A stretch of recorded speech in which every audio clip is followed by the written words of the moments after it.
Good evening, one and all. We welcome you all to the international webinar series on holistic health, well-being, and sustainable development 2024. As part of this entire series, today we are commemorating 8th day of International Conference on global parents, bicycle, fishing, environment, food safety, nutrition, oceans, biodiversity,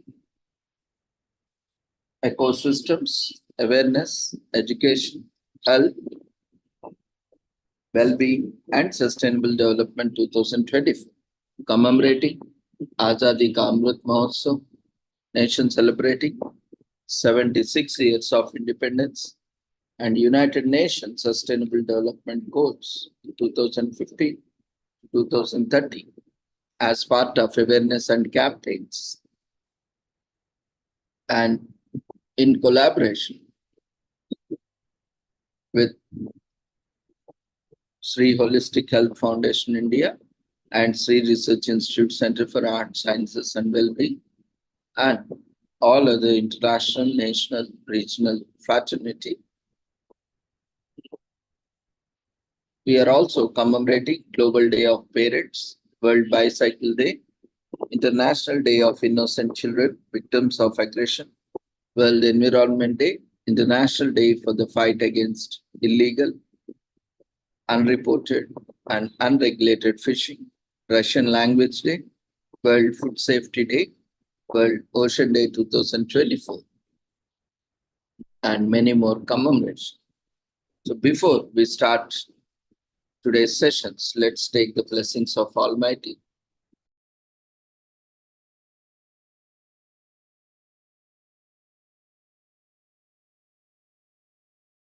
Kurutvam kalyanam arogyam dhanasampadah Shubham kurutvam kalyanam arogyam dhanasampadah Shatru buddhi vinashaya Deepajyotirnamostute Deepajyotirnamostute Shubham kurutvam kalyanam arogyam dhanasampadah Shubham kurutvam kalyanam arogyam dhanasampadah.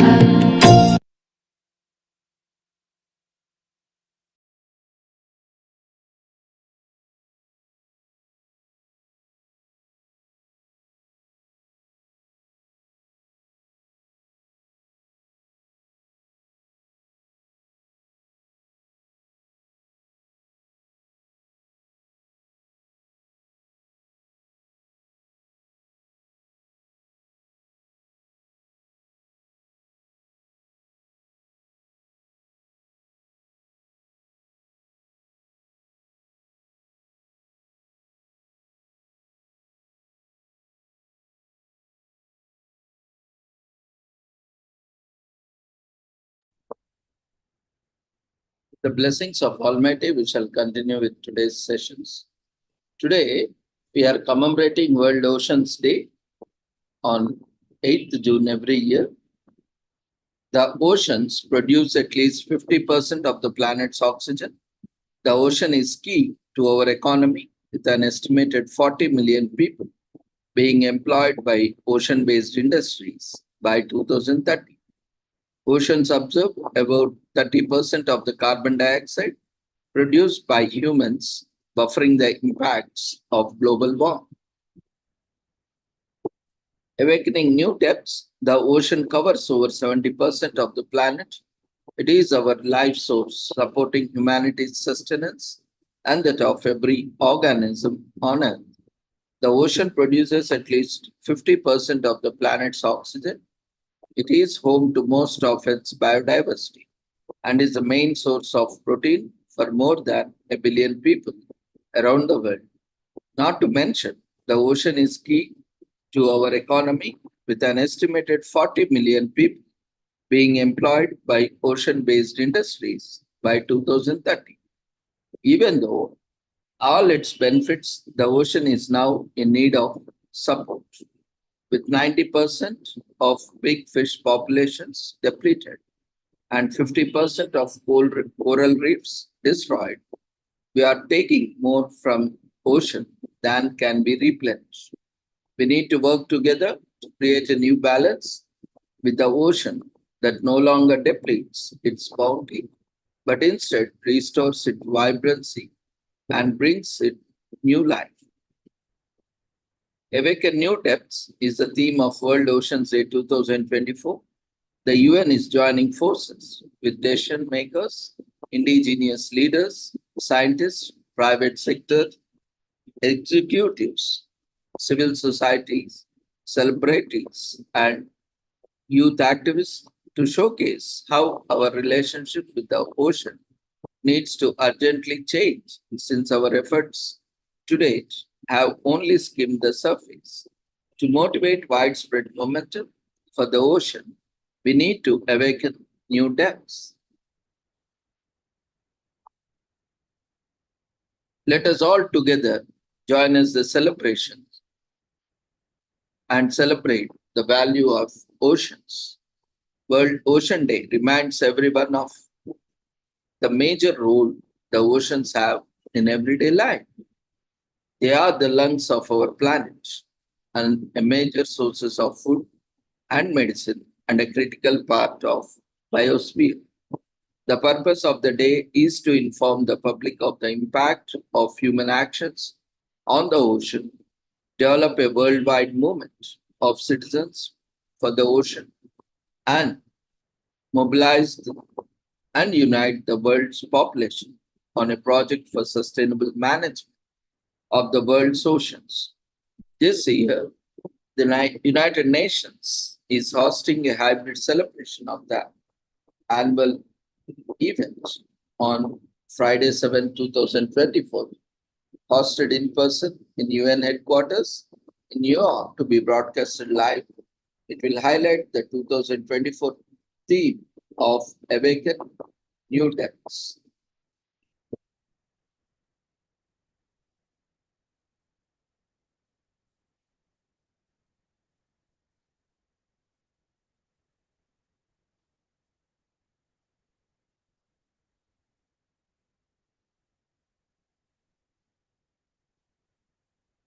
So, hosted by the Division for Oceans Affairs and the Law of Sea of the Office of Legal Affairs of the United Nations, in partnership with the non-profit organization Oceanic Global. This year's annual event will shed light on how we can work together to ensure the ocean's health and well-being.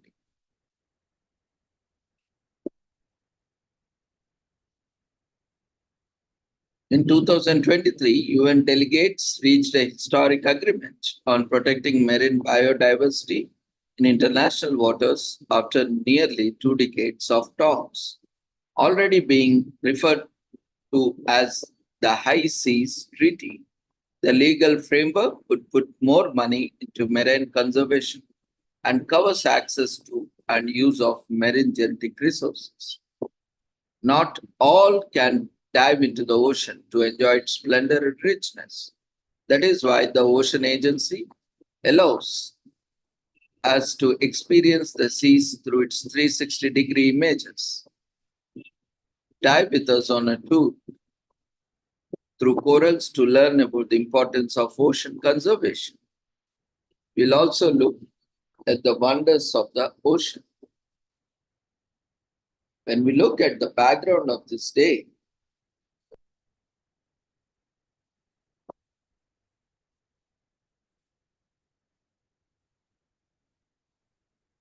SDG Goal 14, Life Below Water and Why It Matters. Oceans cover 3/4 of the Earth's surface, contains 97% of its water, and represent 99% of the living space on the planet by volume. Open ocean sites show current levels of acidity have increased by 26% since the start of the Industrial Revolution. Coastal waters are deteriorating. Coastal waters are deteriorating due to pollution and eutrophication. Without concerned efforts, coastal eutrophication is expected to increase in 20% of large marine ecosystems by 2050.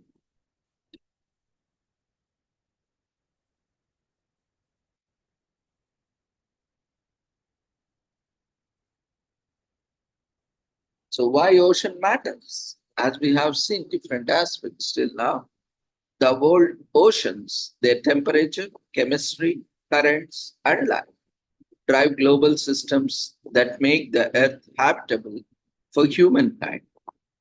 Our rainwater, drinking water, weather, climate, coastlines, much of our food and events, the oxygen in the air we breathe are all ultimately provided and regulated by the sea throughout history.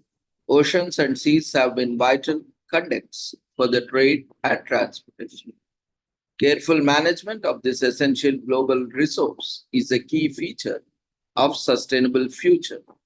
However, at the current time, there is a continuous deterioration of coastal waters owing to pollution and ocean acidification, which has an advanced effect on the functioning of ecosystems and biodiversity. This is also negatively impacting small-scale fisheries. Marine protected areas need to be effectively managed and well-resourced, and regulations need to be put in place to reduce overfishing, marine population, and ocean acidification.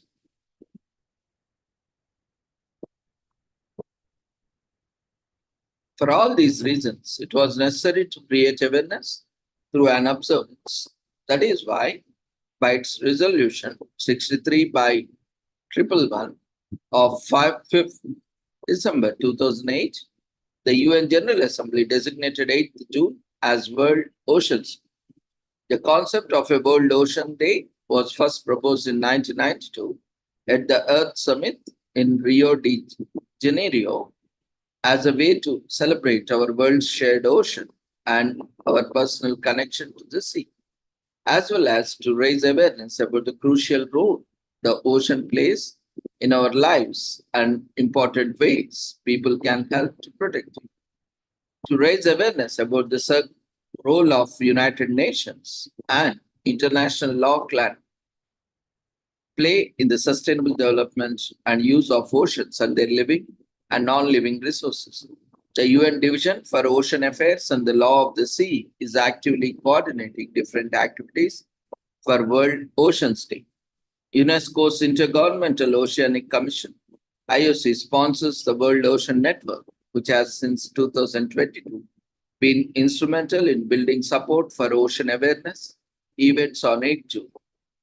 Along with UNESCO, other UN agencies work to protect marine and coastal ecosystems to avoid significant adverse impacts. The United Nations Environment Programme, UNEP, as a specialized agency, oversees environmental issues and frequently asked questions, strengthens global governance and the managerial and technical capacities of members that leads consensus building towards improved conservation and utilization of aquatic resources.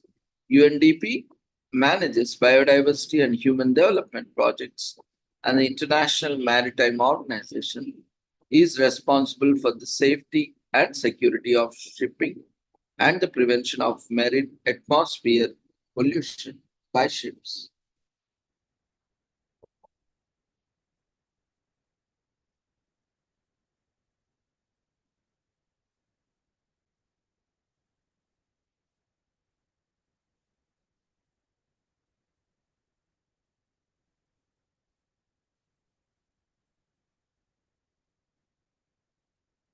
As quoted by the Antonio Guterres, the General Secretary of UN, Now it's the time for governments, business, investors, scientists, and communities to come together in defense of our ocean. The ocean sustains and enhances all life on Earth, but our ocean is in trouble, and we only have ourselves to blame. Climate change is triggering rising seas and threatening the very existence of small islands, developing states, and coastal populations. Record sea temperatures are sparkling, extreme weather events that affect us all. Ocean acidification is destroying coral reefs, breaking a vital link in food chains and life-threatening tourism and local economies. And unusual coastal development, overfishing, deep sea mining, unchecked pollution, and plastic waste are wreaking havoc on the marine ecosystems across the globe. Yet, there are glimpses of hope. Last year, the UN General Assembly adopted a historic agreement under the United Nations Convention on the Law of the Sea on the conservation and sustainable use of marine biological diversity of areas beyond national jurisdiction. The most significant new treaty on ocean governance indicates the process underway is to develop a legally binding treaty to end plastic pollution, provides another opportunity to advance our shared goals of protecting our ocean. The most recent opinion by the International Tribunal for the Law of the Sea is another breakthrough, calling on nations to take measures to reduce, control, and prevent marine pollution caused by the greenhouse gas emissions. This year, the Summit of the Future and next year's UN Oceans Conference in France are further opportunities to commit to action that can restore and protect our precious marine and coastal ecosystems. Now it's the time for government, business, investors, scientists, and communities to come together in defense of our ocean. Our World Ocean Day, let's heed this year's theme and awaken new depths of action for our ocean.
as not all of us can dive into the ocean to enjoy its splendor and richness.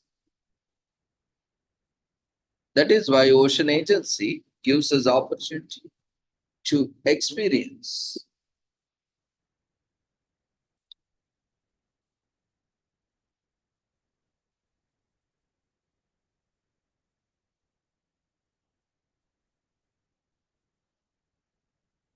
The opportunity to experience the seas through its 360-degree measures.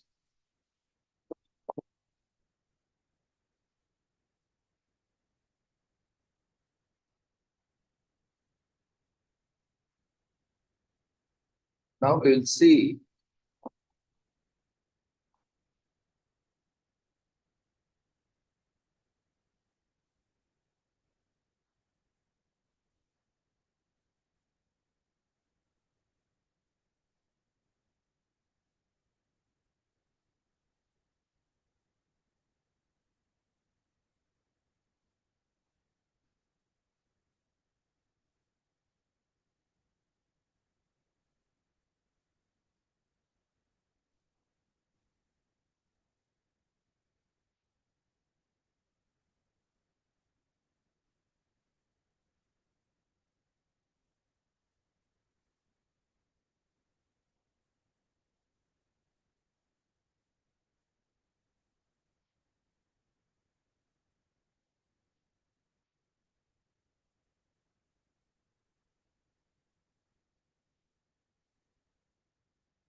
so the splendor of the reefs. Our drive begins.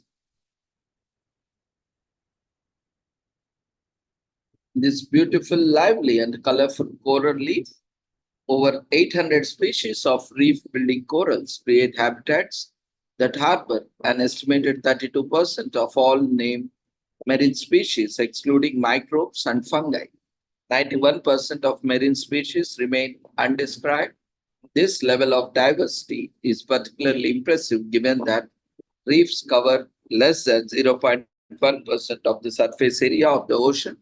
Coral reefs are also rich in symbiotic relationships among species, owned by millions of years of evolution. Coral reefs benefit an estimated 1 billion people, either directly or indirectly, from the many ecosystem services they provide.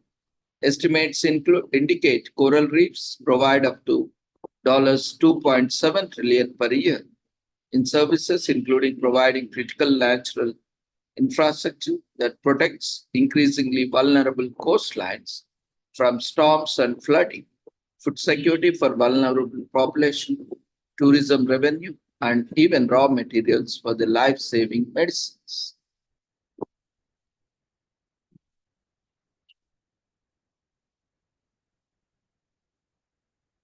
We'll just see how we can experience.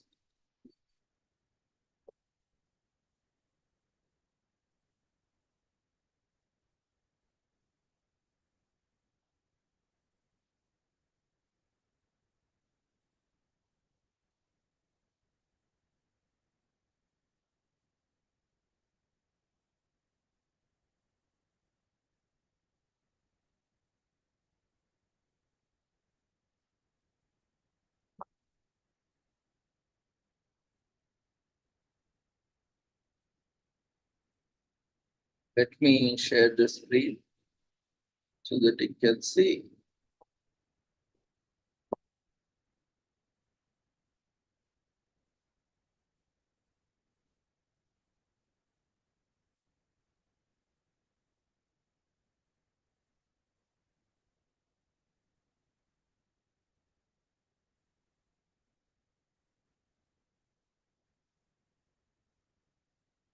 See, this is a 360 degrees. Hope you all can see. As we are moving the cursor, we can see the 360 degrees of ocean.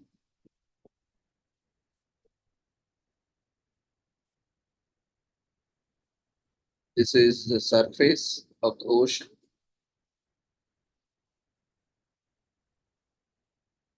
Where the divers from the boat are coming down. You can see divers here and here in the ocean to explore the ocean. And we can see the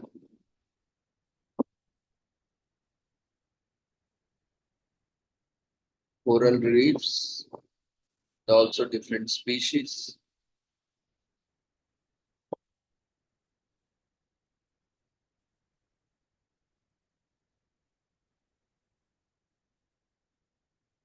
See coral reefs, fishes, and different biodiversity of the ocean.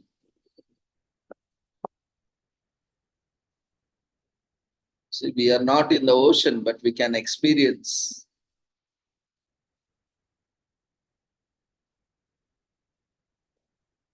the ocean. The species.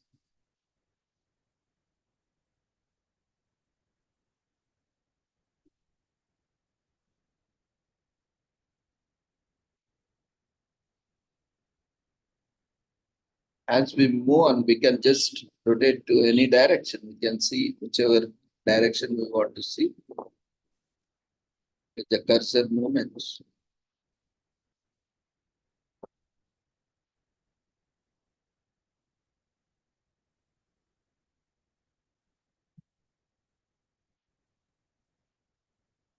So in a similar way, we have a lot of images that has been captured in 360 panoramic view, where without even getting wet, we can enjoy the depths of the ocean and different species.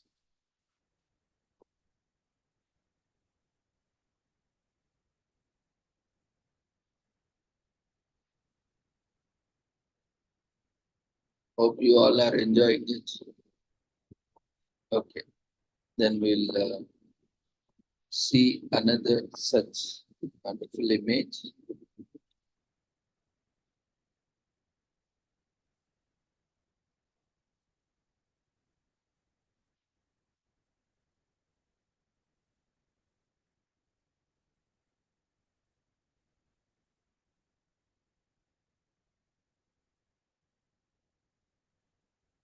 Now we'll move on to another coral streaming for help. Coral screaming for help. Can you guess why? Exactly, it's whitish color. Possibly one of the greatest threats for the coral reefs is bleaching. As a result of increased sea surface temperatures, bleaching occurs when the prolonged increased sea temperatures cause a breakdown in the relationship between the corals and their symbiotic zooxanthellae algae. The coral subsequently expel the zooxanthellae, lose their color, bleaching, and become weak. We have seen in the earlier image, 360-degree image, how it was very colorful. Now we will see how the coral reefs got bleached and became white. Some corals are able to recover, often with compromised immune systems, but in many cases they die. And according to recent reports by the Intergovernmental Panel, that is on climate change, in short known as IPCC, up to 90% of the reef building corals could be lost by 2050. So even if warming is limited to an increase of 1.5 degrees Celsius, see, because of our human activities, we are least bothered, and we are increasing because of human activities. The temperatures are rising every year, every day, in fact. But it is creating a huge impact on the planet. Not only just human beings, but entire species are suffering because of that. Now we'll see another such images where,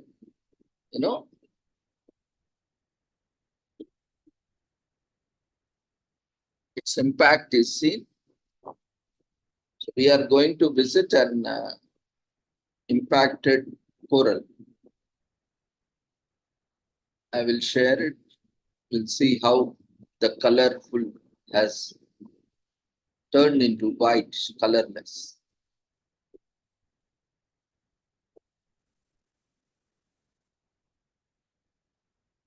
Okay, now you can see earlier it was colorful. Now you can see all the color has gone due to bleaching.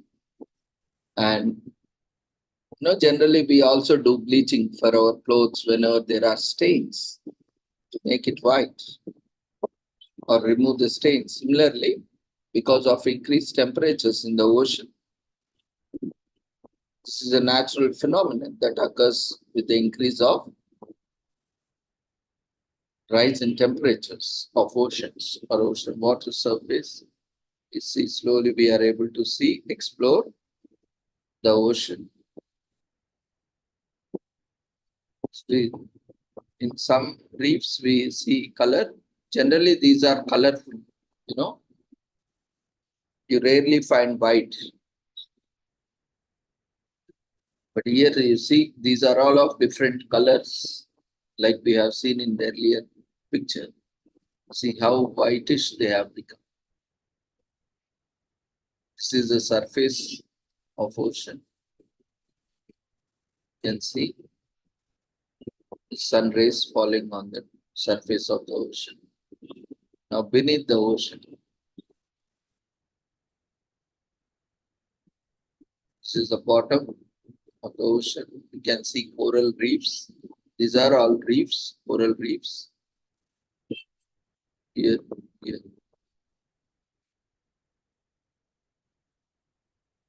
See, almost most of them have turned into white. Most of them have turned into white.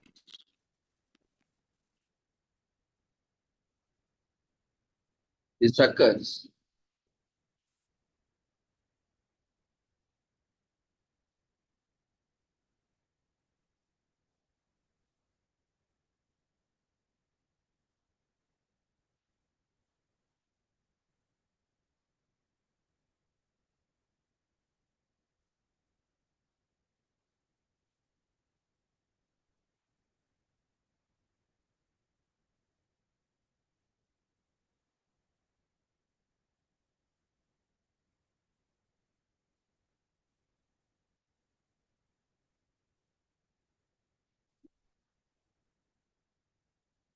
So this is how, our precious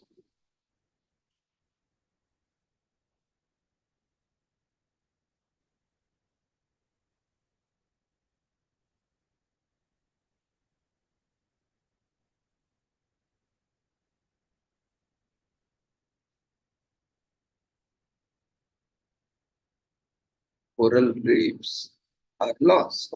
Now, we'll also see the examples of restoration, coral gardening in oceans.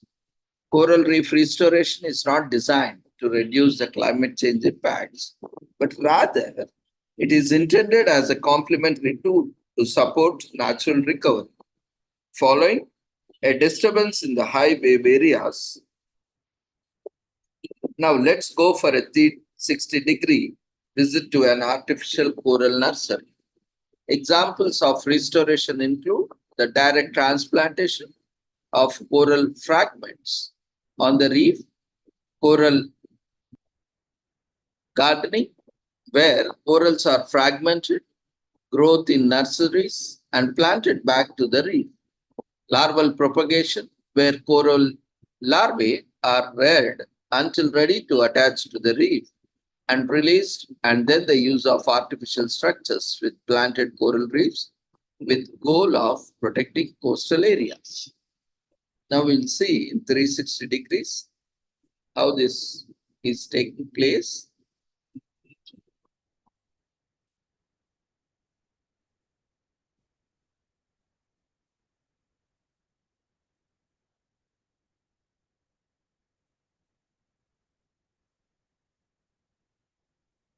So this is the nursery, coral reef nursery, coral gardening in the oceans.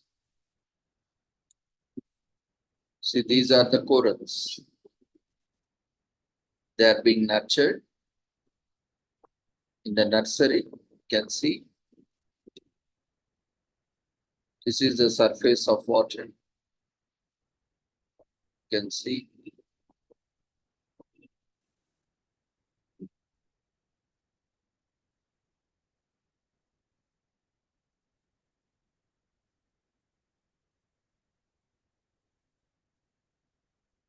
diverse sun rays falling on the surface of water. And when we go to the bottom of the ocean, see, these are the coral reefs. See how such a wonderful images we are able to see without even getting into ocean, without even getting wet, without any risk, sitting at our convenience. See, these are the corals. These are support structures, to support these corals until they are hang and they are supported so that they do not drift away until they are self-supported by themselves. See, you can see.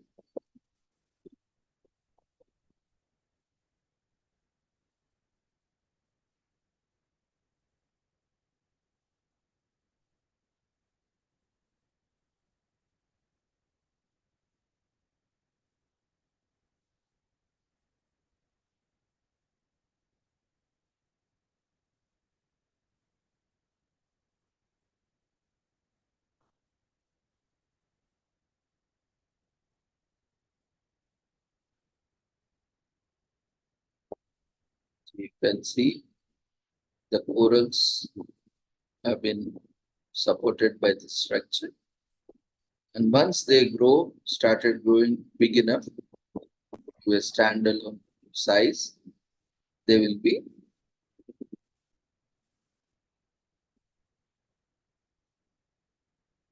left or planted in the ocean,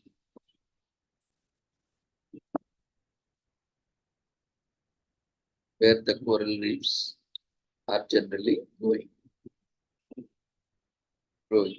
So, this is how the restoration efforts are happening. Now we will see further.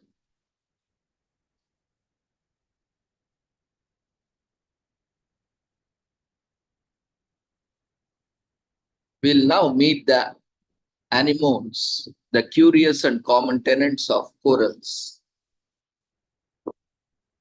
Anemones are invertebrate animals. Even though they may look like plants, they spend most of their time in coral reefs hunting for distracted fish. They just wait for one of them to pass close enough to be captured with their poisonous tentacles, and eat them through their central mouth. Certain anemones establish symbiotic relationships with green algae in exchange for providing the alga with a safe place and exposure to sunlight. The anemone receives oxygen and sugar through the alga's photosynthesis. Now, but its most mutualistic relationship is one with the clownfish. This fish, protected by a layer of much mucus that makes it immune to the anemone's sting, lives among its tentacles, thus protecting itself from predators. Meanwhile, the anemone takes advantage of the remains of food that clownfish spreads while eating. So now we can see and dive among the plant green anemones so that you can admire them more closely. Do you see anything else in the spherical photograph? We'll give you some clues. Its scientific name is Pisaster ochraeus or Ocarcius, and it is key in controlling mussel population. Now we'll see.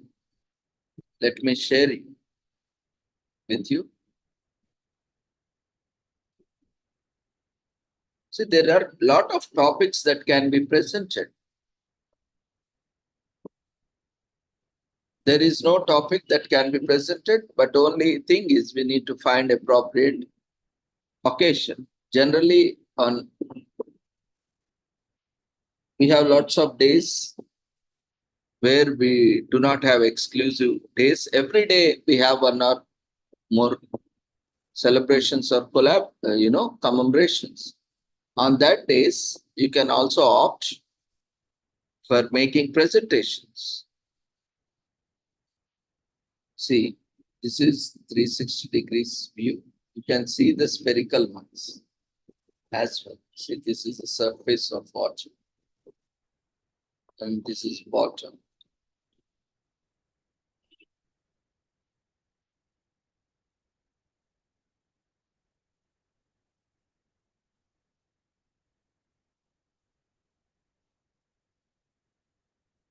So you can see here starfish.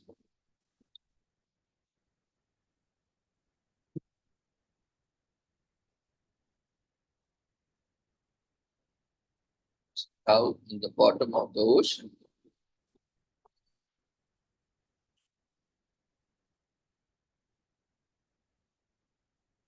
You can see the spherical buns.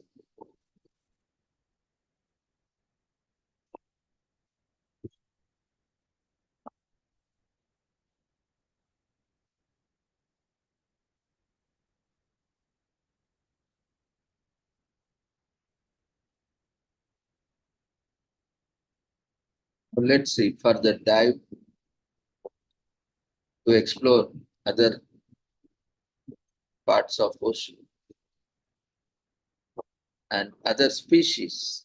Now we will dive into ocean once again to see the importance of sharks in the ocean and coral's health. Don't panic. They will not jump off your screen. We are still not in the ocean, but we will virtually dive into the ocean. Despite their bad reputation, sharks are necessary to maintain our oceans healthy, and unnecessarily no animal attacks any human being unless and until you poke them and invite them or irritate them. No animal generally, unless and until you invade their habitats or invade their privacy or disturb their privacy. Generally, even if your habitat, if someone comes into your office or into your home or into your compound without asking, you will also feel uncomfortable and an uninvited guest. So similarly, the problem with the human and animal conflict is we are uninvited guests, or in fact, an invaders into their habitats. They are threatened. They feel threatened. In fact, they are also threatened by us, killed by us. So naturally, their defense mechanism to protect themselves. They will observe. They will not immediately attack. But if you panic and if you create a sense that you are going to be a threat to them, then definitely they will attack. That is also a psychology. The animals are very good at sensing the thermal temperatures of the body. When we are normal, the body temperature is normally cool. That is normal temperature. When we are in a fear, anxiety, or in aggression or in boiling state, what happens? Generally, our temperature rises, our precipitation rises. So that animals can easily sense the change in our body, because that heat which is emitted by the body can be easily sensed by the animals. You might be wondering how animal knows in which state we are.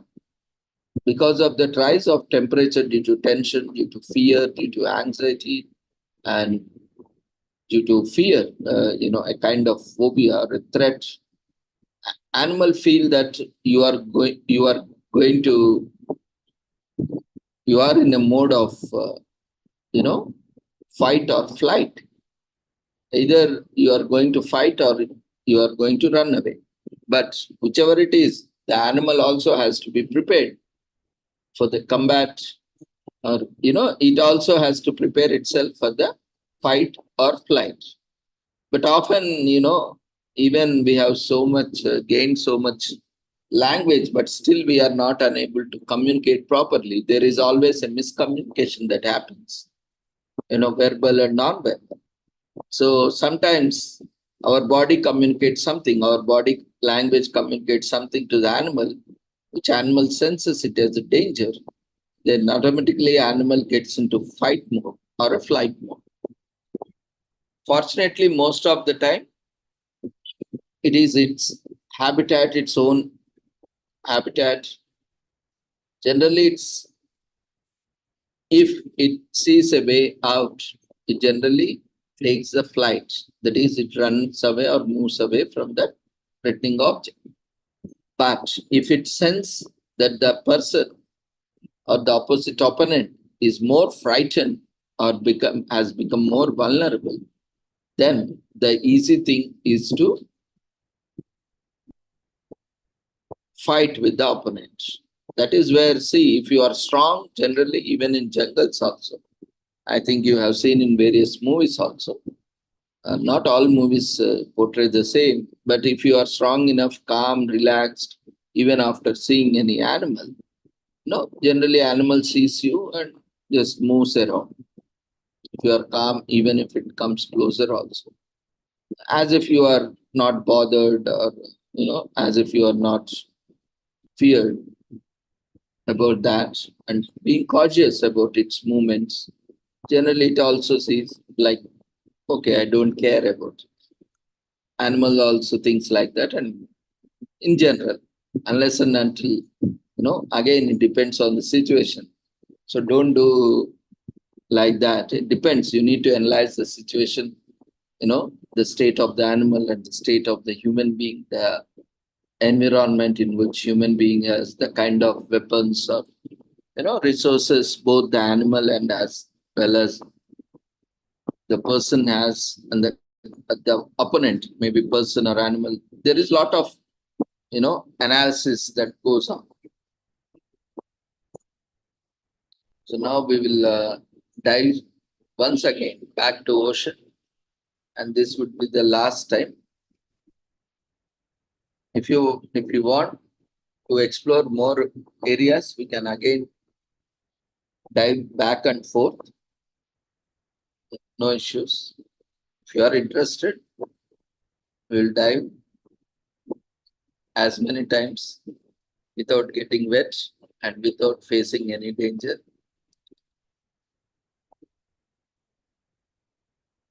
So we are back into the ocean once again to experience the sharks.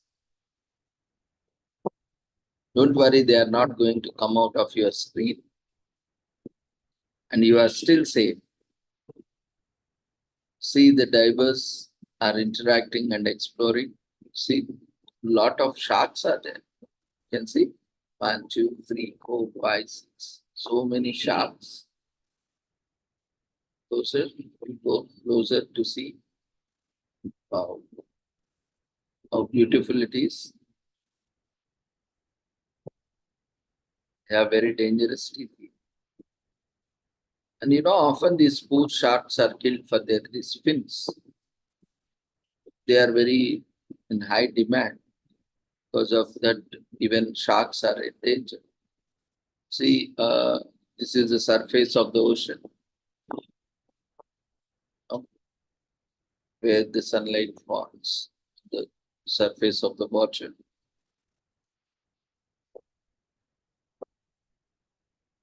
So we can see the divers diving in. We can see the shark, see from French.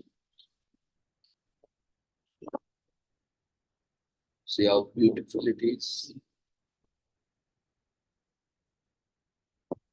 The species, now this is the bottom. Let's find if any other ocean features, you can identify. There are a lot of species, around different kinds of fish.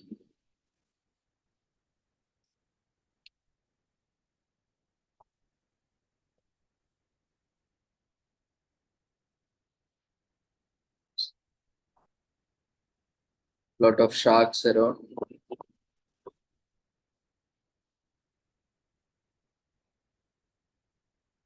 See the oceans are water. Here it is quite different from earlier. The divers are exploring. Hope you all are enjoying.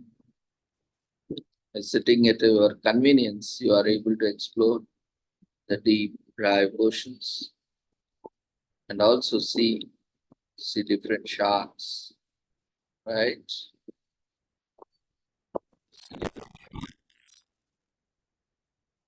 Okay. We will dive back to our presentation from back to ocean safely without any harm to any one of you from sharks. We are back safe to our international conference.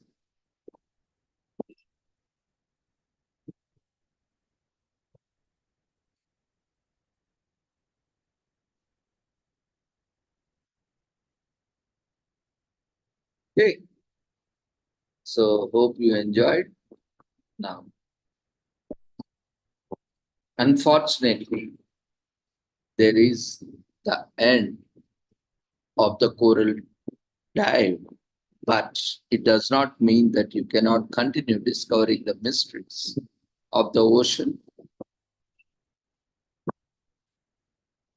with the material prepared for our International Day on navigating the seas in 360 degrees. We have many more. Want to dive once more into the ocean? Let's go once again in a different environment. I will pull out.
There are a lot of resources, but let me explore.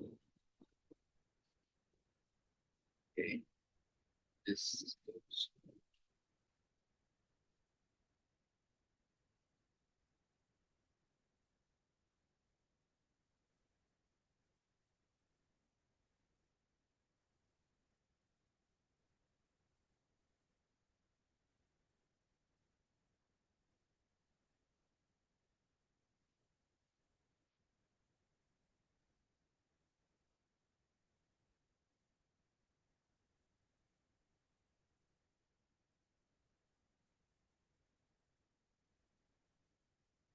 Just give me some time so that I can.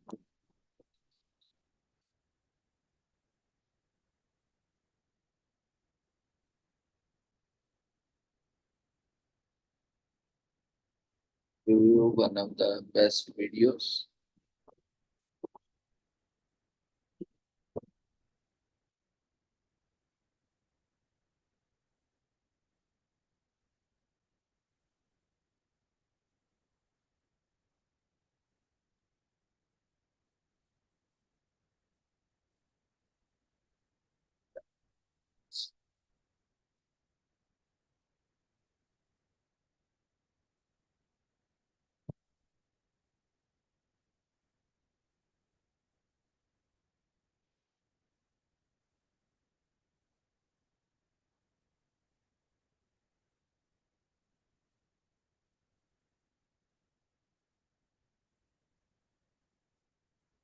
Creativity. It has never been more important than it is today. It has the power to solve virtually any problem, even problems as big as the ocean. We are the Ocean Agency, a new kind of not-for-profit that uses creativity, technology, and powerful partnerships to rapidly accelerate conservation action. One of the greatest challenges with the ocean is 99.9% of people will never dive underwater and go see the issues for themselves. So we teamed up with Google, developed a 360 camera and took Street View underwater.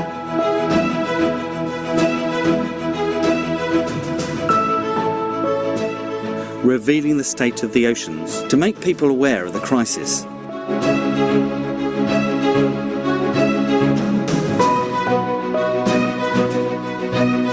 With Exposure Labs, we created Chasing Coral, a documentary that's been viewed by tens of millions of people on Netflix. It really made people care about the coral reef crisis, made people laugh and cry and actually feel that they have a responsibility for the reefs. So much so that we ended up winning an Emmy for Outstanding Documentary and actually got shortlisted for an Oscar. But we wanted to do more than just reveal what's happening to the ocean. We wanted to work on the solutions, so we worked with the world's leading scientists. Our 50 Reefs initiative identified the reefs least vulnerable to climate change that are most important for reseeding the reefs of the future. And it resulted in one of the largest philanthropic donations ever for coral reef conservation.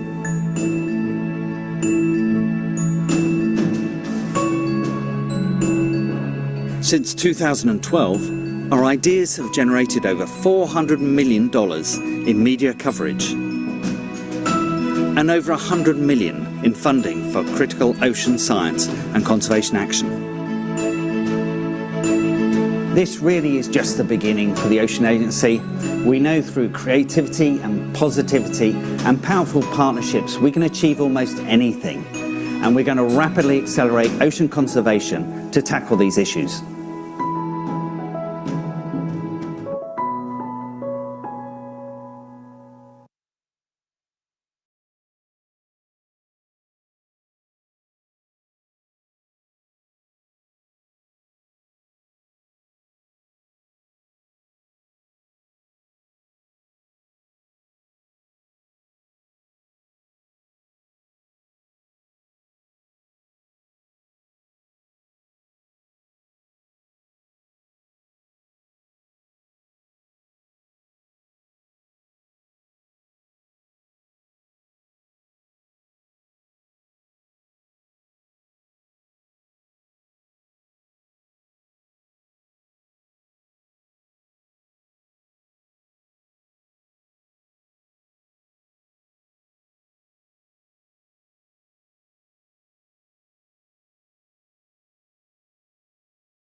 People say that you have a profound experience if you go up into space and look back down to Earth. You suddenly see the fragility of our blue planet floating in the dark emptiness, and you feel utterly compelled to do all you can to protect it. It's known as the overview effect. And from the crew of Apollo 8, God bless all of you on the good Earth. There's a similar, life-changing experience, but you can have it here on Earth. We call it the ocean view effect. It happens when you sail away from our terrestrial world and head out into the open ocean. When you find yourself hundreds of miles from land, in dark water many thousands of meters deep, and you take a moment to look all around. As you look out across the ocean, you see the natural fragility of our blue planet. But you also experience something else. The strength and power of the ocean that dominates and controls our world. You get to witness the source of life on our planet. It doesn't just send a shiver down your spine, it literally takes your breath away. You notice how the ocean controls the weather and the climate, and how it provides the essentials of life. You experience not just the true nature of our living planet, but the fragility of our own existence on it. It suddenly becomes crystal clear that the ocean can't be controlled or tamed. It's far too big and powerful. To survive and succeed, we must respect the ocean, understand it, and work with it. Whether you're on the open ocean or back on land, it really makes no difference. The ocean view effect has taught me that the ocean's vulnerability is inextricably linked to our own. What we do to the ocean, we do to ourselves. It's the source of life on Earth, and we need to treat it that way.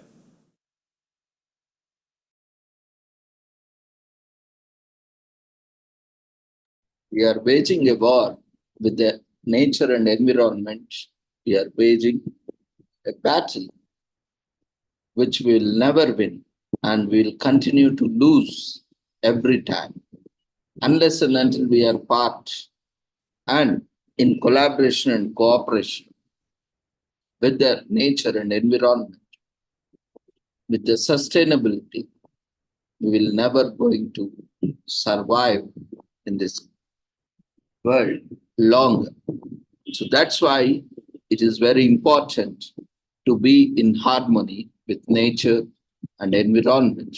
Otherwise, soon humans is going to be an extinct species on the planet that is soon going to be happen. We have seen many species are becoming extinct. And for the nature, it's human being is also just one species. Doesn't matter what happens if human beings become extinct. There will be no difference for the environment. Is it so?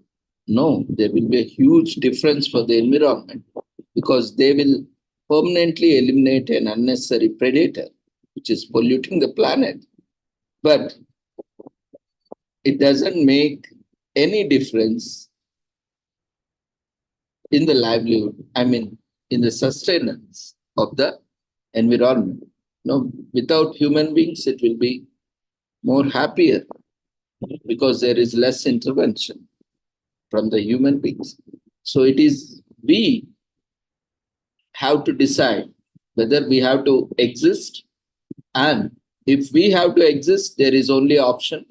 We have to coexist. There is no other option. Do or die. Now we have come to such a situation where we have to do and coexist or die in the struggle of existence.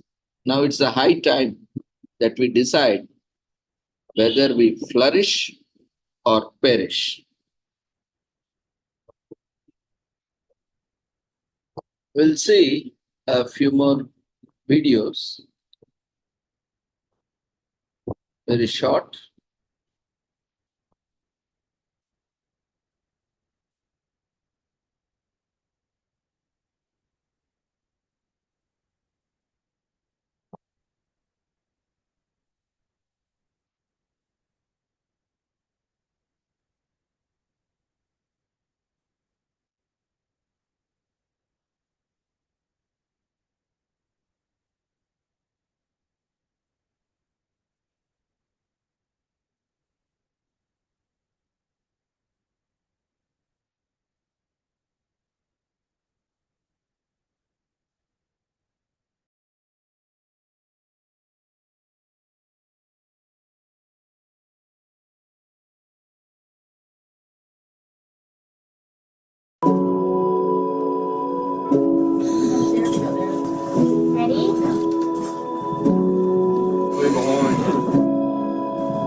name is Dr. Emma Kennedy, and I am the field trip leader of the Coral Triangle Resurvey Project.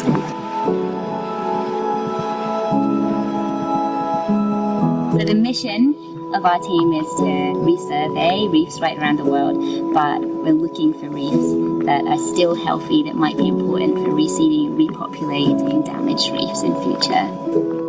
We are using an innovative camera scooter setup that allows divers to stay down much longer and surveying much larger areas of reef than traditional dive survey techniques.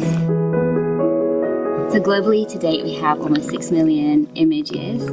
What we use is a machine learning algorithm, a little bit like a facial recognition technology that Facebook might use to identify the coral species in each photograph. It is saying that basically it thinks that that is a branching arborescent acropora. So I'm really happy with that, and if I was training this machine and I saw that, I would confirm. What's exciting is that the technology can process hundreds of thousands of images in a short space of time compared to what a marine scientist could achieve. So we've recently experienced a mass global bleaching event right around the world that's damaged reefs all over the planet. And what's nice about the surveys here is that we've been discovering the reefs actually looking very healthy. We had so many turtles. Oh my god. We're so mad. We've often had a lot of chatter on the surface from the divers as they come up, because they're, as coral reef biologists, they get excited to see happy, healthy reefs.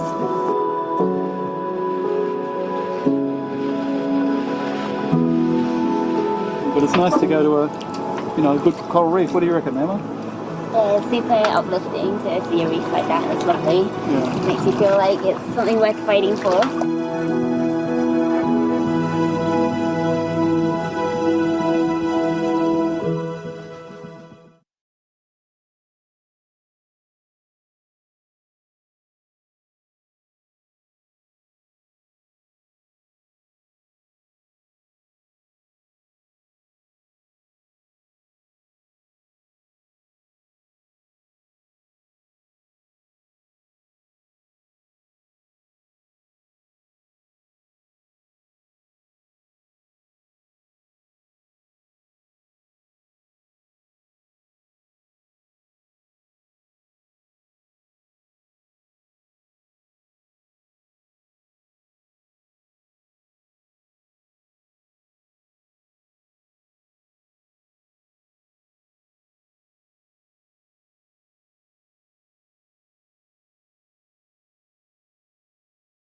We're on expedition to visit the coral reefs of the Coral Triangle. There are many more species on the reefs here than found almost anywhere else on the planet.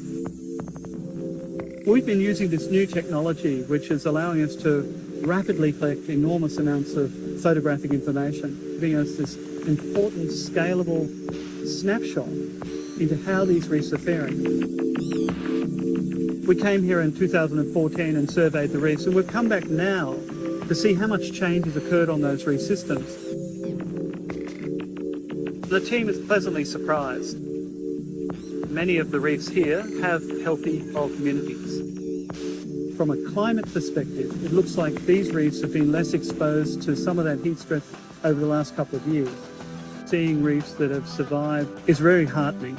It gives me great hope about the future of reefs. What we need to do is identify these potential areas that can reseed other reefs in the future and protect them.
stare up into space with wonder. Yet we have this almost alien world on our own planet, just teeming with life. It's a world completely out of sight and out of mind. I have the utmost respect for corals. They're really sophisticated animals. Coral is a fundamental part of a huge ecosystem. They continue living as long as their environment allows them to. There's this big heat wave that's traveling around all over the world. The coral bleaches, and what you're seeing is its skeleton underneath. It's like your body temperature changing. That's the seriousness of the issue. So we're sending 2 teams to put cameras down and capture this bleaching event. The wind and the storm is really the controlling factor right now. The wind just took us. The stern anchor didn't hold. It's just demolished. You're working in an environment every single day that humans were built for. Your body is cut up, and then you open your eyes, and it's dead as far as you can see. We don't have any time to waste if we want to have any hope. We live at a unique moment in time where we can change history. It's not too late for coral reefs. This has got to wake up the world.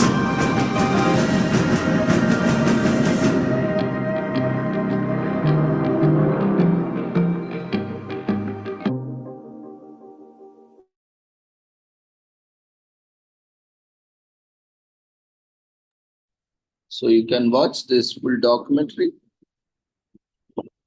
on Netflix or on YouTube. I will also share the link.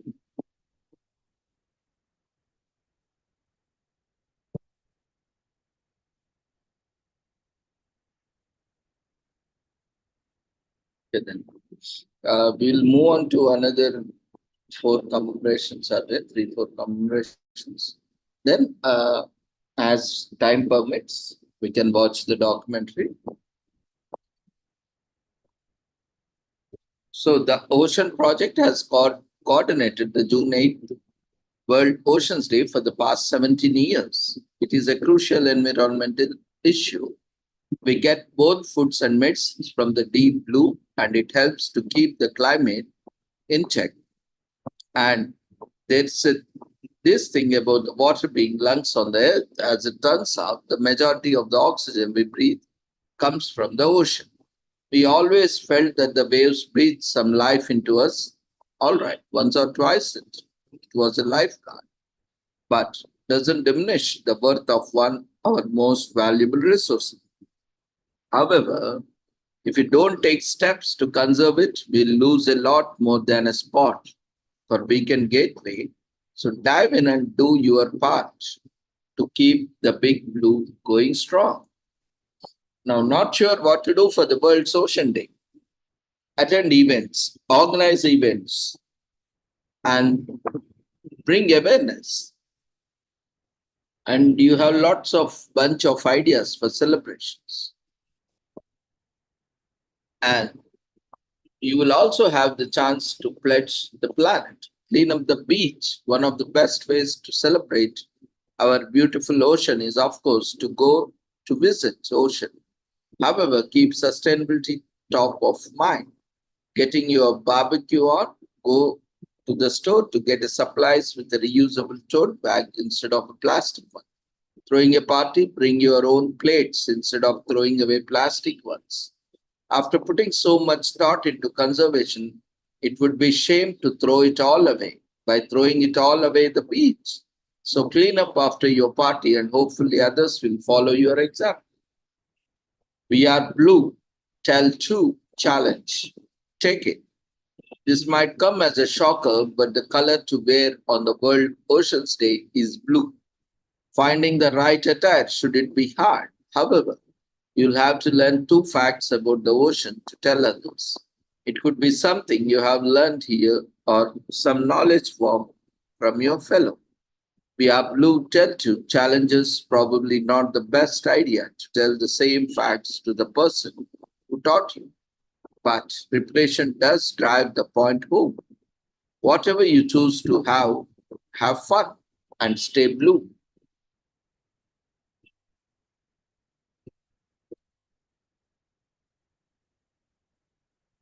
For many people, the beach spells fun in the sun, while taking a dip feels great. We sometimes don't think about what water really means to us. It's essential to the biosphere, and we want to make sure the future generations get to enjoy it. Chances are the creatures that live there will also appreciate it. There are over 1 million of them, and when we look out into the distance, the sea ships going to who knows where. This is a strong reminder that we all are connected. So much our waste isn't biodegradable, and the ocean is left cleaning up our mess. Dumping recyclables into the proper bin is a good first step, but we have to carry that habit back home, even if you don't live near the coast. Let your friends and family know how recycling puts a big smile on the ocean's face. We never need an excuse to go to beach, but we'll gladly take one. At times, we just have a pinch ourselves at how gorgeous the place can be. A sunset reflected on the water is like something out of painting. Most importantly, the ocean gives us the perfect opportunity to empty our heads and relax. Some moments speak for themselves. We don't have to. It's not like the squawking seagulls would let us get a word in any way.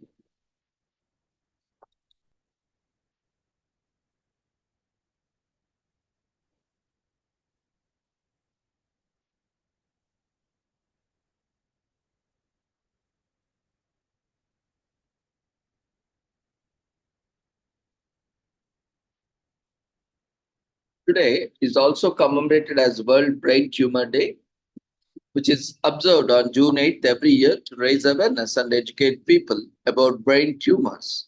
In 2000, it was first observed by Leipzig-based non-profit organization, the German Brain Tumor Association.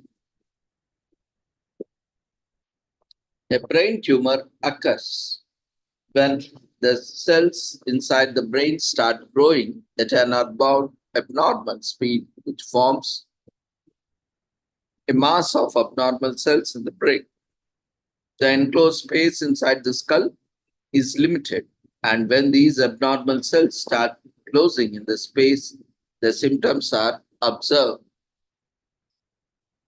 So there is no description of a brain tumor in the ancient medical text in the West, but there is recurring mention of skull trepanation.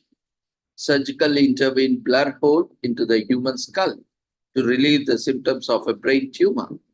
Thinkers like Socrates, Cellus, Galen, and Hippocrates in the West mention instructions in their treatise regarding trepanation to elevate intracranial pressure, while they do not mention brain tumors in their works. In antiquity, brain tumors resulted in death after a long battle with symptoms such as headaches, seizures, and coma.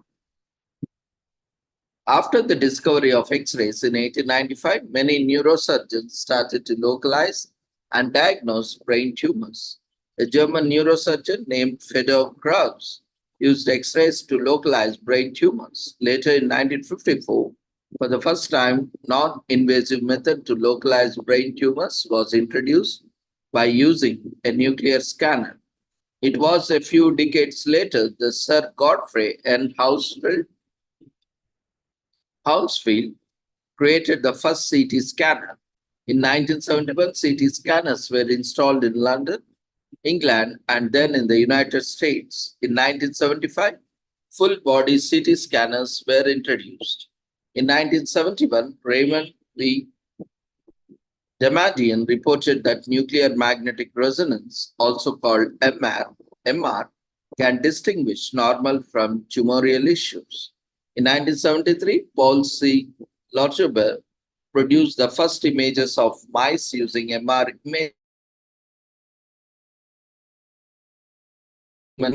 images were reported. Lorchebert won the Nobel Prize in 2003 for his discovery.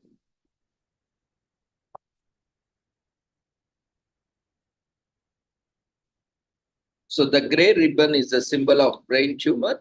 There is no concrete proof to detect that brain tumor is because of being stressed and which can increase the risk of brain tumors. Studies on mice showed that fragmented triggered inflammation, which caused brain tumors. In humans, a higher risk was observed in adults who had poor sleep quality. So sleep better. Don't deprive your sleep watching movies and soaps and hours instead of sleeping. You can get a brain cancer, brain tumor. So host community events and online events like this, offline, or start fundraisers for the needy.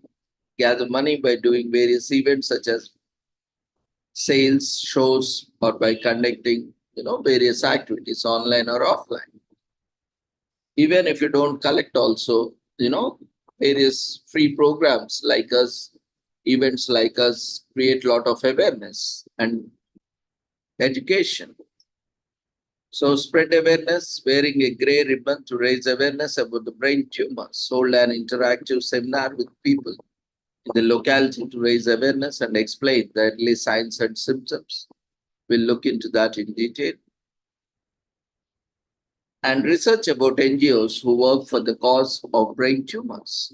Spend time, energy, and as much as possible and work towards a great cause. Now, the symptoms of brain tumor are not obvious. Usually headaches and nausea are the symptoms of brain tumors. 29% of the brain tumors are malignant. An estimate of 7 lakh Americans live with a primary brain tumor, out of which 71% are benign. The difference between both is one which spreads through to other parts of the body and one which does not spread. So it can occur at any age. Brain tumors can occur at any age, but it is mostly seen in young children and older adults. It is the 8th most common cancer among persons over the age of 40 plus. Survival rates depend on a variety of factors, which include age, ethnicity, and even the time taken to diagnose it.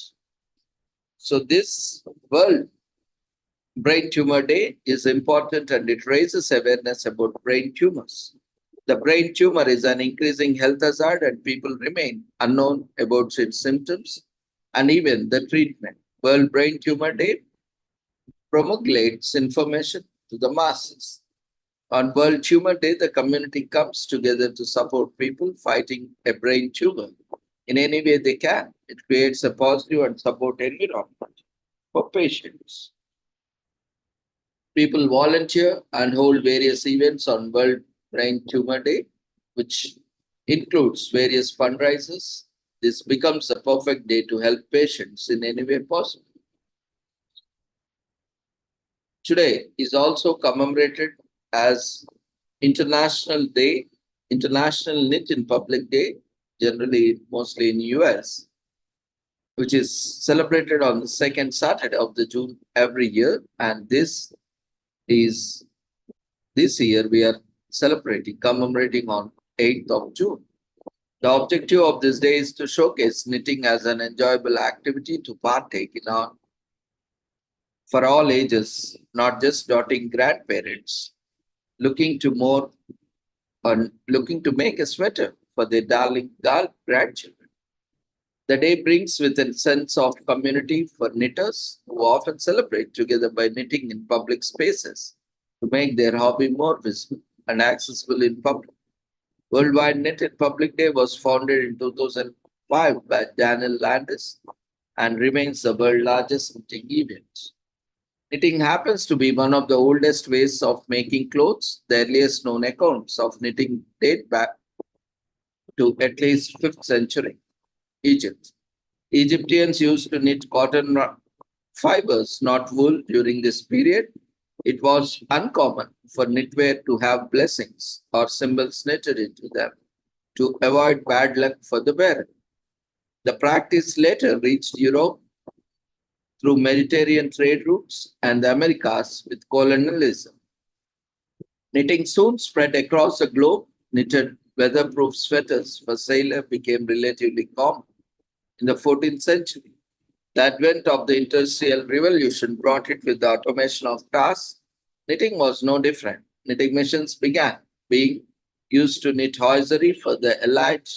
A local knitting industry slowly emerged in Scotland, which began the production of knitted stockings for the circulation across Europe.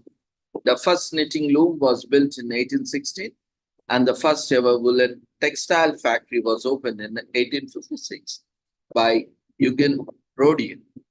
By the 20th century, knitwear had become deeply ingrained into the fabric of the modern fashion industry.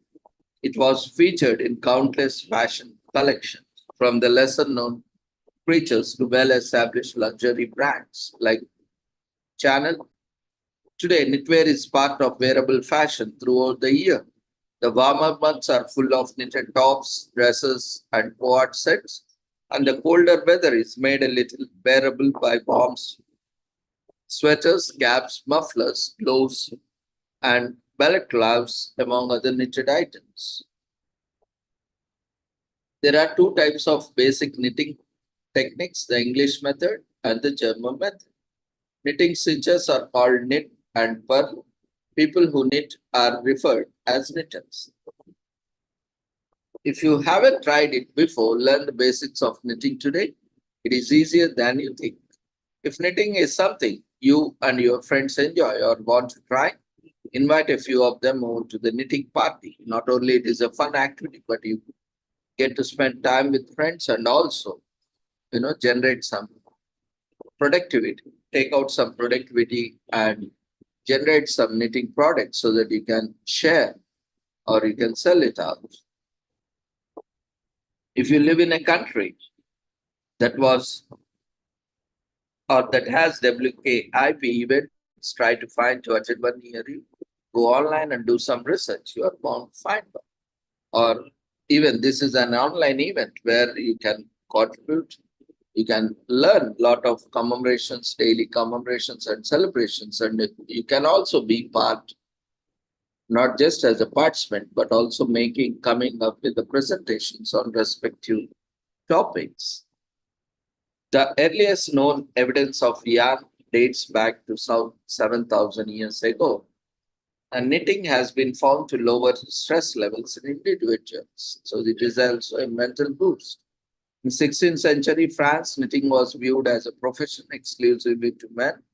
During World War I, American women were entrusted with the national duty to knit socks, scarves, and caps for the soldiers deployed to fight in the war. The word knitting comes from the center, which means to knot, the etymology of the knitting. So knitting is a fascinating skill to learn. Worldwide knit in public day is a perfect excuse to give it a try. The craft has a fascinating history. Worldwide knit in public day is a great opportunity to learn more about it. Knitters are a tightly knit community. Finding people who have similar hobbies is a wonderful way to form new bonds. Today, we are having one more wonderful day. Yes?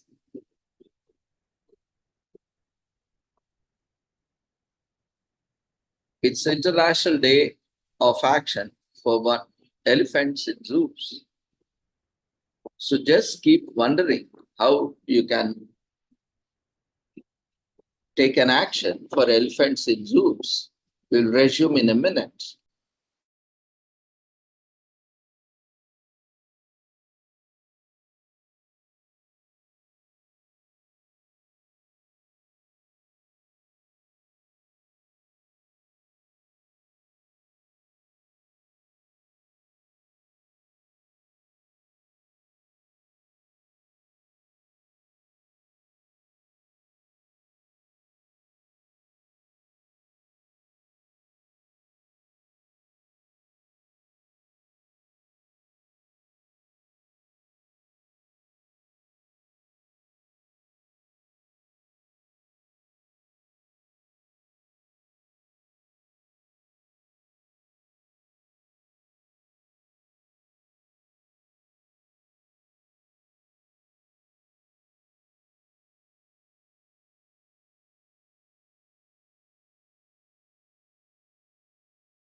Today is also commemorated as International Day of Action for Elephants in Zoos, which is celebrated internationally on June 8th every year. So it is a worldwide event aimed at raising awareness about the condition of elephants in zoos and ideally sending elephants in zoos to authorized sanctuaries. During its first year, dedicated activists in 33 cities across 7 countries held outreach events and demonstrations attracting attention from the media and educating the public about the tragic consequence of keeping elephants in tiny, unnatural zoo enclosures where they have been suffering and dying prematurely. Recently, the elephant from Pakistan Zoo, the sole single elephant, was rehabilitated and rescued from one of the Pakistan Zoo and has been sent to rehabilitation sanctuary in another country. That created a great enthusiasm across the world. So we can see where elephants where they are not properly taken care have to be moved to a better place. Well, there are various reasons. Some zoos are not financially equipped and they are not having enough infrastructure, facilities are not being taken care. There is a need to move them to a better facility or ensure that the facilities are improved through funding and through infrastructure, human resources, and so on. So we'll see how that, what actions can be taken.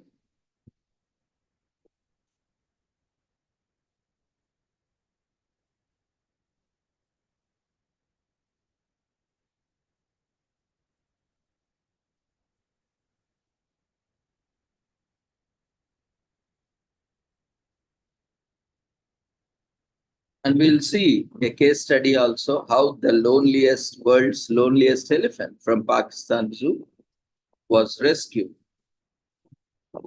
which is none other than Kavan. Kavan is now enjoying in Cambodia Wildlife Sanctuary, thanks to the American singer Cher Kavan. Is a male Asian elephant who was known as the world's loneliest elephant after his companion Saheli died in 2012. Now we'll also look at that case study also.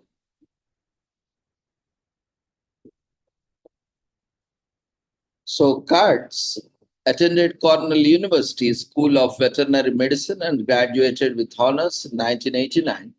He became involved in animal rights issues after activists approached him for assistance in putting an end to animal experimentation at the University of California, Berkeley's allegedly overpopulated and unsanitary laboratories. As a result, Katz assisted in the formation of Californians for Responsible Research, which advocated for the campus to provide better care for the animals used in the research. IDA believes that elephants die prematurely in zoos and urban zoos simply do not have adequate space for these majestic, intelligent animals. The animal rights organization, PETA, has backed IDA's fight against elephants in zoos, and IDA releases a list of 10 worst zoos for elephants regularly. It claimed in 2004 that it persuaded the San Francisco Zoo to relocate its elephants to a sanctuary. The zoo, on the other hand, maintained the IDA had nothing to do with the elephants' relocation. As part of a larger campaign, IDA has accused the National Zoo in Washington, D.C. and other zoos of violating the Animal Welfare Act. According to the IDA, the United States Department of Agriculture has acknowledged the severity of concern surrounding the poor environments for elephants in our nation's zoos. In response to IDA, Woodland Park Zoo argued that the limiting space argument is oversimplified and the elephants in zoos receive the greatest care available.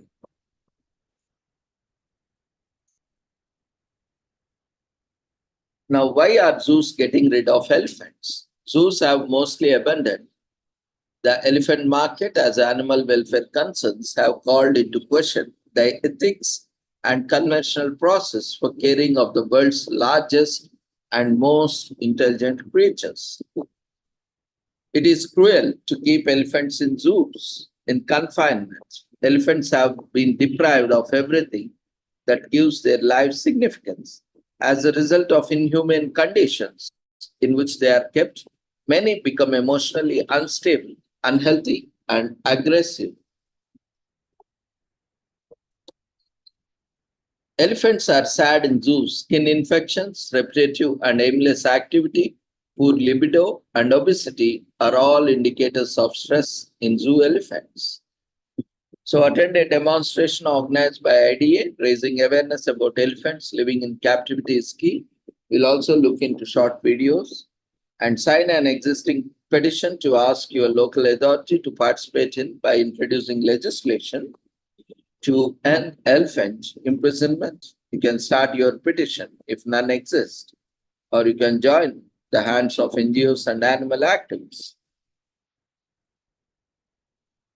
Earth's biggest terrestrial mammals are the elephants. The African elephant is indeed the world's largest land mammal, with males growing up to 9.8 feet tall and weighing up to 6 tons on average. African elephant ears are much larger than Asian elephant ears and are characterized as being shaped much like the African continent, whereas Asian elephants' ears are shaped much like an Indian subcontinent. Their ears distinguish the two species. Elephants' tusks are enlarged incisor teeth that appear in elephants around the age of 2 and continue to develop throughout their lives. In fact, their tusks are in fact the teeth of an elephant. They have thick skin. The skin of an elephant can be as thick as an inch. Elephants communicate through various means, including trumpet calls, body language, touch, and scent. They also communicate via vibrations. Elephants value family. Elephants live in families. Those colossal beasts live in herds. A herd is made up of a matriarch elephant, her daughters, and the children of her daughters. Elephants embrace one another. Elephants, by wrapping their trunks around and one another and placing their trunks into their mouths of one another, we think that's beautiful. Elephants are important to the environment. They aid in seed disposal through their dung as they move all over the savanna and rainforest in the search of the food. Elephants' dung functions like fertilizer and aids in the growth of seeds. This contributes to the growth of new food and habitats for animals.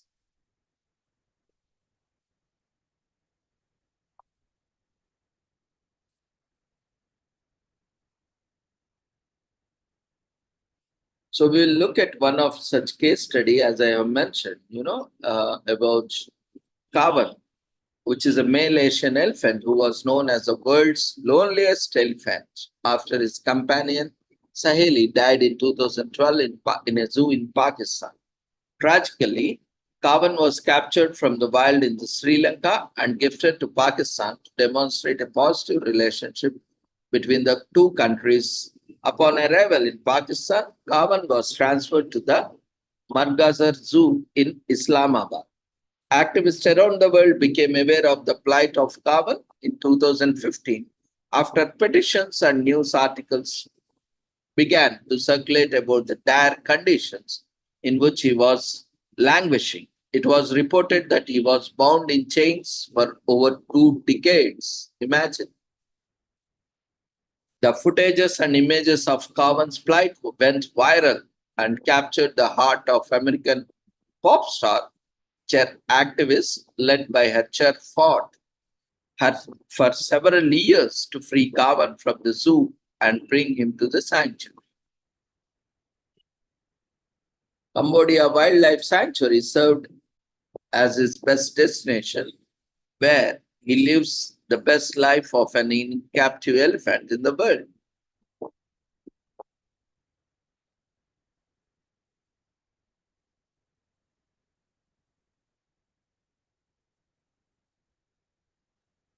So we can watch a short video. Let me see.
This is cover.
I spent several months with Kavan, and I have a lot of memories. We have fun together, but he was a naughty boy. I never forgot.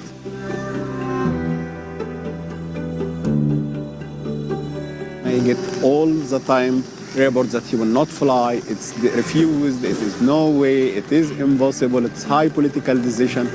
After a long delay, it happened.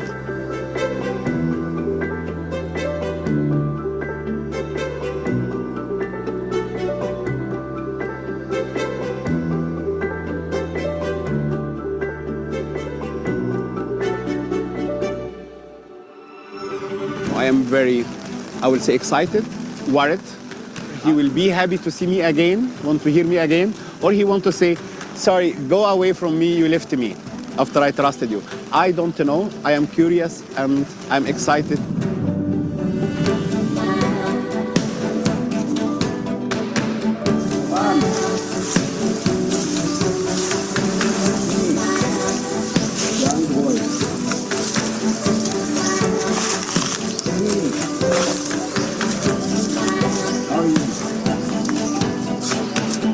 As animal welfare organization, we are very critical against keeping elephants in zoos. What I see here, I think that's really great. It's a lot of green, it's a lot of trees around, a lot of enrichment, not only the natural enrichment, also the artificial enrichment provided by the keepers here. So it's really fine. I think he's really doing great here.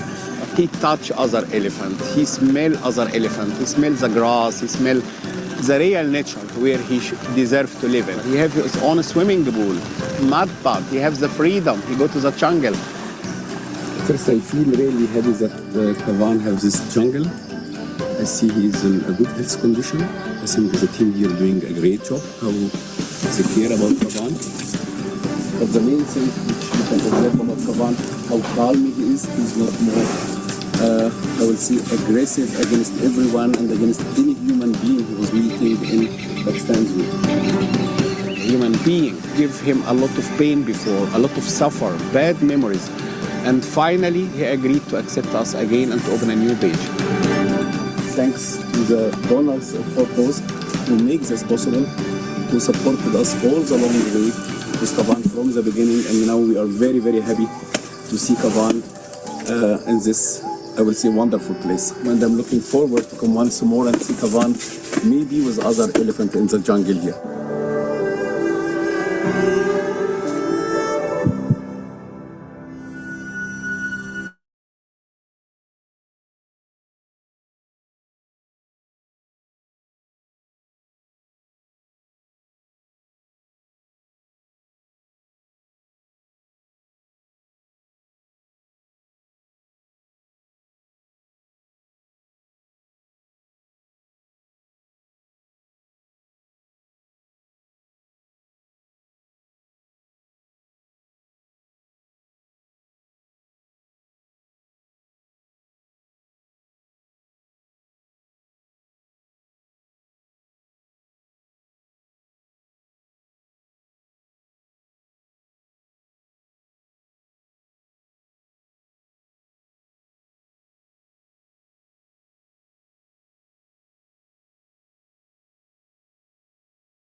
So with this, we shall conclude today's commemorations.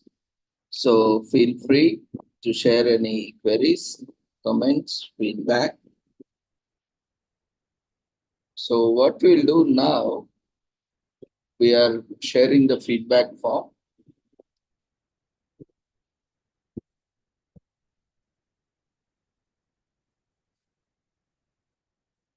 We request everyone to quickly fill the feedback form.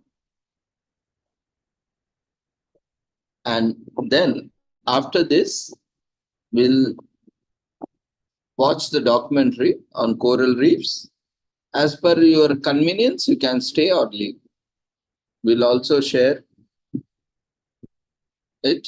It is up to you. There is no compulsion.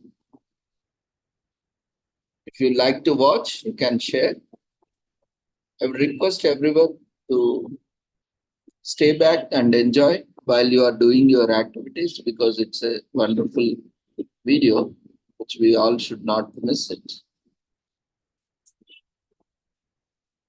On this World Oceans Day, it's very important for all of us.